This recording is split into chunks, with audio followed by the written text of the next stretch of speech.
All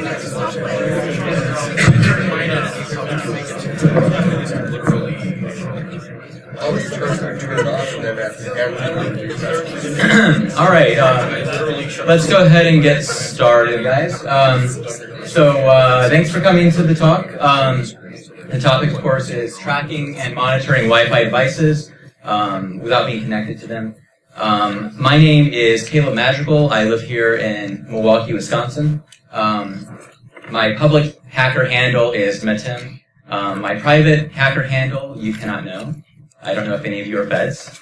I have my website, Twitter handle there. I'm also a ham radio person, so my call sign is WooHack, which is kind of cool. Vanity call signs are free, by the way, now, which is cool. You don't have to pay. Processing the payments was more expensive than they made from it. My day job, I work for FireEye on the Mandiant side, doing incident response software, which is really fun. Over the last few years, I've been pretty interested in Internet of Things kind of stuff. Actually, before I even knew that was what it was called. I made my own little wireless security home monitoring system with a Raspberry Pi and breaking open a remote control for wireless outlets. A couple years ago, I'm also interested in the security side. Last year I did like a little file crypto app. A couple years ago, I did kind of a deep dive into like wave processing, mainly from the audio processing standpoint. And it's been really interesting though because, you're looking at stuff like Fourier transforms and being able to look at waves and analyze them. And you can do an amazing number of things by looking at waves. So, that was audio analysis, but a lot of what we're going to be talking about today kind of comes back to waves are still involved with wireless security. So I've also been really into software-defined radio over the last few years. I got a little hack RF. First thing I did was try to do a replay attack on my Jeep, and it worked, which kind of scared me. Most cars, you have to do more. So I kind of got in, did some simple stuff with software-defined radio, and then got a little more complicated. And I thought, I went into things like modulating digital signals from scratch using pure math. So can I just, given a binary number, modulate it, send it out over the wireless SDR and control things? And turns out the answer was yes. So it did things like controlling wireless outlets by generating the code from pure math and sending that out. If you see me in a coffee shop and you see like a ton of antennas, that might be me. But kind of backing up for a minute, like a lot of the stuff I've done over the last few years has been mostly wireless security. And I really it's so much fun. It feels like magic. It feels kind of like one of the closest things to magic that I've seen. So there's this invisible energy all around us that permeates us, and it's radio waves, right? And if you know what you're doing and you can listen to this invisible energy, it can tell you things that maybe you shouldn't even know. And if you write magical incantations into computers, you can make things happen in the physical world. It reminds me of, I used to play Diablo 2 Lord of Destruction. I was so addicted. And, it was a lot of fun, playing like a sorceress or whatever and leveling up my character and gaining new skill points. And this feels kind of like that. Like it's just like a lot of fun. You can learn new skills and do like magic. And so I hope for this talk to you today, it'll be kind of for you, maybe gaining a new skill point or maybe leveling up a skill that you already have. And maybe even gaining a new weapon or tool. And so wireless security, it's becoming more and more powerful as time goes on. So, doing like a quick scan of like the Milwaukee wireless frequencies that are registered, things like SCADA systems that control the sewer systems come up, which is interesting, and you have the frequencies right there you can see. But like in general, IoT, Internet of Things stuff is like, it's like plus 5,000 to all of your wireless hacking abilities. because more and more things are becoming dependent on wireless communication. Obviously, you got things like your Nest home security system, but and maybe your refrigerator, but things like cars are becoming more dependent on wireless security. And obviously, we know tons of things are. Wi-Fi, cell phones, GPS. Obviously, the list goes on. And so today, though, what we're going to be talking about is specifically raw 802.11 monitoring. And just to kind of give you my motivation in why I started looking into this. So I think it was a couple months ago. I have a number of home security devices. I have some wireless security cameras. I have sirens, and I can activate, I have a whole security system where if I say, turn it, sound the alarms, sirens and strobe lights will go off and lights will come on and stuff like that. But not because there's been this explosion in vendors and devices in IoT stuff. Not everything can talk to each other very well. Some of my security cameras couldn't talk to my security system. And I wanted to, if my security camera sees motion and the system is activated, I wanted all the alarms to come on. And so I started thinking about, well, how can I do that? I could try to tap into the API calls, but they're encrypted, and I could try to root the camera, but that's a lot of work. So I thought of a really simple solution, which is to just do raw 802.11 monitoring. And ultimately, these cameras are, upload videos to the cloud. And so to do that, they have to send the video to the cloud. And obviously, as soon as they are triggered, they want to upload the video as fast as possible, because if someone's broken into your house, they could destroy the camera. So basically, I basically said, okay, if I see a certain amount of data coming from the security camera's MAC address in some time window, I'm going to say that's a video upload. Trigger the alarm. And it worked wonderfully, actually. Just to do a couple demos here. So the first one, let me go ahead and open this up.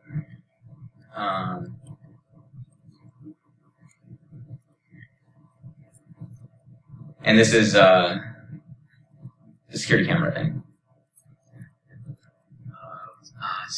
And it sounds like this is not probably...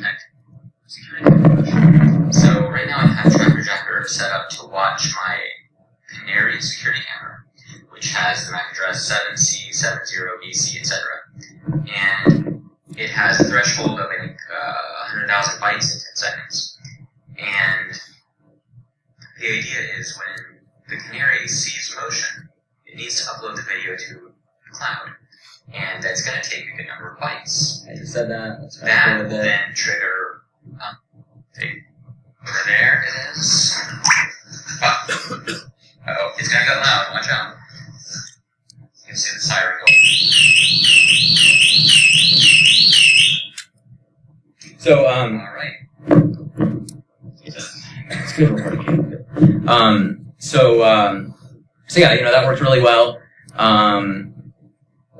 And so that was really interesting. Just by looking at the number of bytes coming from the MAC address of the security camera, I could detect whether it was that it was uploading video. I had another. So that was sweet. That was a win. That was awesome. And one interesting thing about this, and we'll get into the details in a second, but I didn't have to be connected to my Wi-Fi to see that, because I'm actually at the raw 802.11 data level. And it hit me it's interesting because I could potentially see motion detection in neighbors' houses if they have security cameras.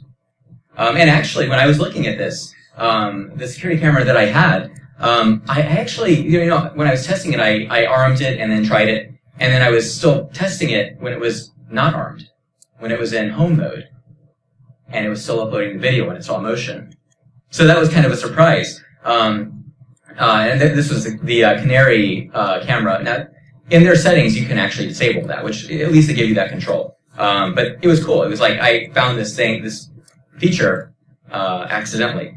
But looking at not having to be connected to a Wi-Fi device and being able to track traffic from MAC addresses, I found, I thought, just thinking about it, there's other interesting things you could do, such as track people.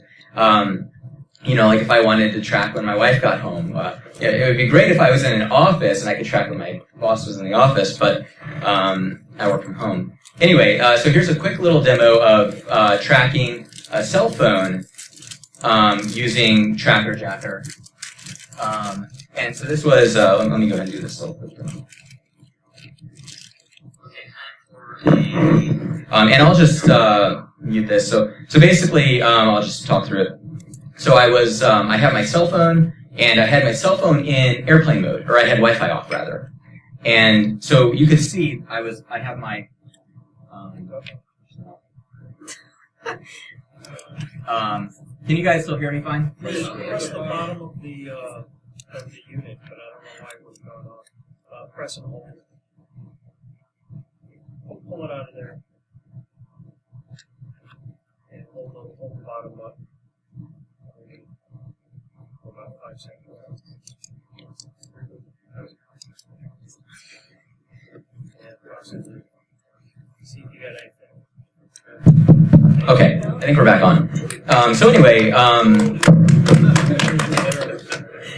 yes, it'd be really funny if someone was trying to hack the wireless right now. Like, that would be really awesome.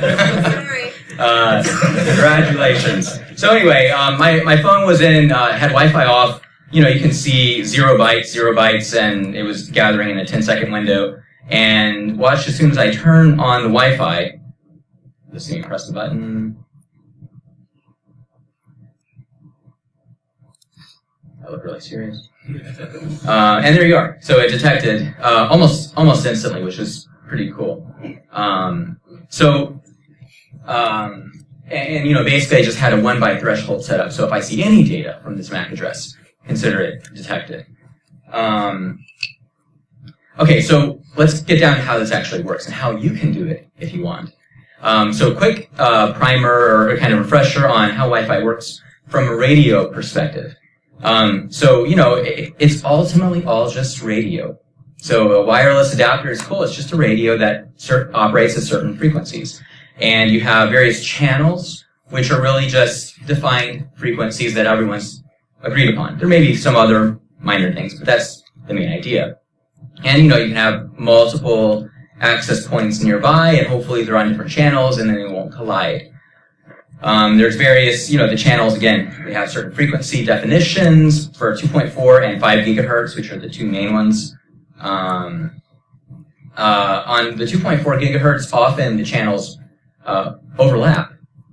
Thankfully, on the 5 gigahertz, they don't as much. It's just radio, and ultimately it modulates digital data over those radio waves. And that's kind of a bit beyond the scope of this talk, but it's really cool stuff. Okay, so monitoring versus promiscuous mode. Can I see a show of hands of who's done some kind of Wi-Fi hacking where you use promiscuous mode? Okay, a good number of people. And how many have done monitor mode? All right, a few less. And hopefully all the people who have done monitor mode know the difference. But just to explore the difference between monitor mode and promiscuous mode, because at first when I got into this, I didn't quite understand it. So promiscuous mode, ultimately you're connected to a certain access point in SSID. And, typically your Wi-Fi device, the way it normally works, it says, okay, if I see a packet that's addressed to my MAC address, then process it. Otherwise, discard it. And promiscuous mode basically just says, I don't care who it's addressed to, I want it. And so you can get all the packets on a given SSID. But something to keep in mind, when you connect to a wireless network, you're actually getting a cryptography key. And that way you can actually read all of the packets to an extent. At the data access layer, you can read the packets. And if you're outside the network, you don't have that decryption, that cryptography key. So you can only look at traffic from the network that you are attached to in promiscuous mode. Now in monitor mode, that's different. In monitor mode, you don't connect to any Wi-Fi access point. Instead, you're just getting you're grabbing the raw radio data out of the air. Now, something to keep in mind about this is, again, as I said, it's encrypted. So anytime you're using any kind of, SSID, if you connect to it, it encrypts the data, and people outside the network can't read it unless they hack it and stuff. But anyway, in monitor mode, we're just getting the encrypted data along with the metadata. So how is that useful to us? Well, why not use monitor mode all the time because it's encrypted? So here's the stuff that I thought of that you can kind of get out of monitor mode raw 802.11 captures. You can implicitly get the time a packet was sent, of course, just based on the time that you receive it. You can get the MAC address that it was from, the MAC address that it's to, the BSSID, which is the access points MAC address, basically, the SSID, and sometimes the ESSID, but I'm not going to get into that. And you can also get the encrypted data, which probably won't be useful to you unless you can decrypt it. And you also, because it's a radio, your wireless card actually can see the signal strength of any given message that it receives. So implicitly, you can potentially deduce some level of physical proximity from that. Now, what can you do with this? Well, as I pointed out, you can monitor security cameras and see when they see motion potentially. You can track the movements of people. You can also determine, which Wi-Fi devices are associated with any given access point, because you can see them talking to each other and sending data packets. And that's actually another thing I didn't mention you get is there's like management packets, control packets, and data packets. So you can actually see if it's sending data. And I should also point out that this tracking of people's movements, it was one of the things that came out with Snowden, but the government is actually using this to track people. And it's very, very simple to do. Keep in mind, you're not sending out any packets. You're not connecting to anything. You're simply passively monitoring radio waves over that you get. You can also, if you go into, if you actually send data in raw 802.11, you can do other things like do DOF attacks, but we're not going to get into that in this talk. So anyway, how do you do these raw 802.11 captures in monitor mode? So I want to show you this from the Linux perspective using Kali, and I want to show you the raw commands. So you start off and you use ifconfig to see what's your wireless devices, and let's say it's WLAN 0 we're trying to use. You can use the iwdev command to get its physical interface ID. You can then run this command here to add basically to add a monitor device on for that physical device. Delete the old one and up the new one. And then you have a wireless device that you can use in monitor mode. You can then, if you do ifconfig again, you'll see your monitor device. And then something to be aware of is, again, it's a radio. It's just a radio. And radios can't actually receive at every frequency simultaneously, and that's why there's channels. And when you're in raw mode, it's actually your responsibility to set the channel, to set the frequency of the radio, which is really cool.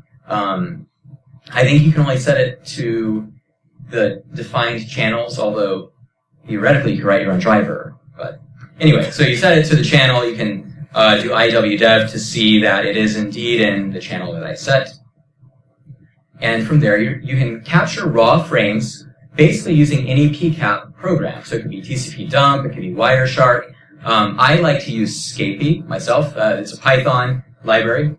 And it's two commands, like, import the Scapy stuff, and then you do normal sniff, and you get the raw data frames, just like that. You can then analyze them, grab out things like the MAC address that it's from or that it's to. And so that's basically how you do it. Now, it was kind of part of this talk, but I actually developed a little tool to help with this called Tracker Jacker, which you can see at the top. Anyway, it's called Tracker Jacker, and it's a Python program that's based on Scapy. It only runs on Linux for now, To install it, it's just pip install. It's Python 3 only.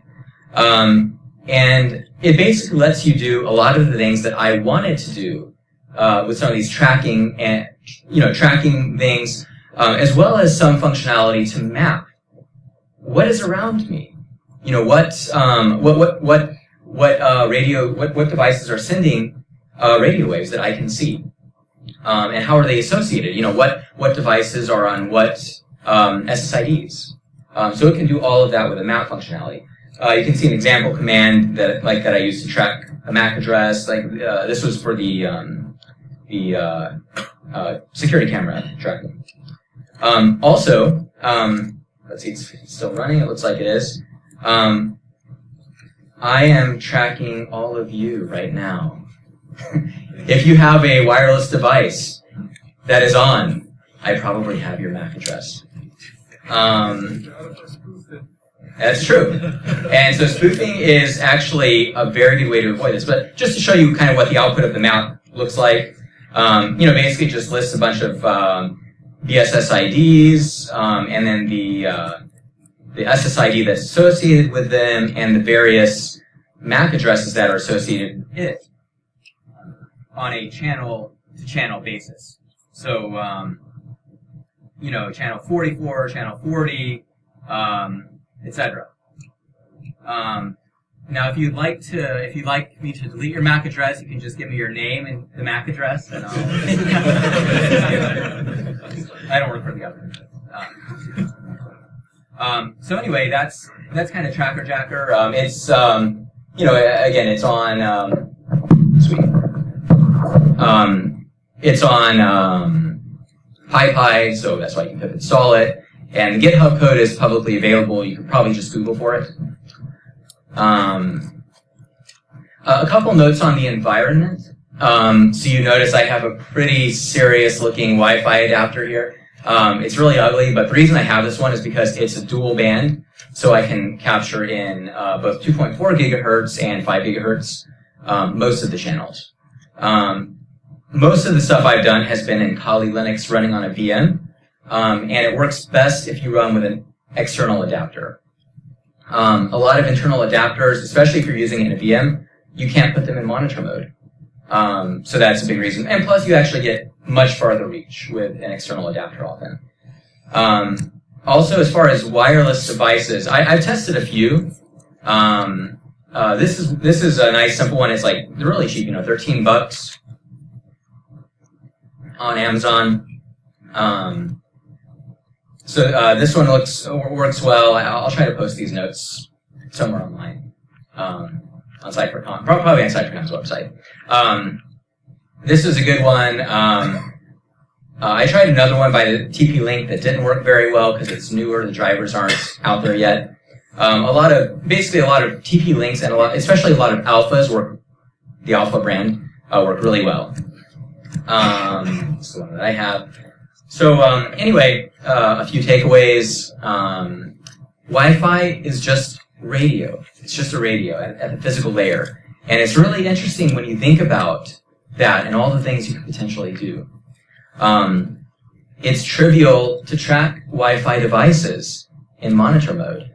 And surprisingly interesting information can be obtained even though the packets are encrypted, looking just at the metadata. Of course, I introduced this new tool, Tracker Jacker. It's very much an alpha stage, by the way, but I'm adding new functionality. Hopefully we'll get Mac support if it's possible sometime soon. And how to not be tracked. If you're traveling and you don't want the government or some other organization to track your movements, it's probably best to just turn off your Wi-Fi. Some devices, actually iPhones are very good about this. When they are not attached to a particular access point, they actually randomize their MAC address for you, which helps them not be tracked, which is really great. So you can use an iPhone or turn off your Wi-Fi.